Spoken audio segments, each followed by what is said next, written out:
పిల్లాడు ఆకలిగా ఉన్నాడు, మరి స్ట్రెస్ లేకుంటే ఎలా ఉంటుంది?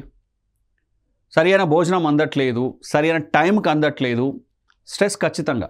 స్ట్రెస్ అనగానే ఇక్కడ మానసిక సంబంధమైంది కాదండి. శారీరక కారణాల వల్ల స్ట్రెస్ రావచ్చు, ఇతర కారణాల వల్ల కూడా రావచ్చు. హెల్త్ బాగాలేదండి, స్ట్రెస్ రావచ్చు పిల్లలకి. కడుపు నొప్పి వస్తుంది, ఫీవర్ వస్తుంది, ఇంకో కారణాల వల్ల కూడా స్ట్రెస్ రావచ్చు. ఒత్తిడి వల్ల శారీరక ఆరోగ్యం దెబ్బతింటుంది, ఫిజికల్ హెల్త్ దెబ్బతింటుంది. ఫిజికల్ హెల్త్ ఆరోగ్యం బాగాలేకపోవడం వలన స్ట్రెస్ ఎక్కువ అవుతుంది. ఈ రెండింటికి కనెక్షన్ ఉంటుందండి, ఇది గమనించాలి అంతా.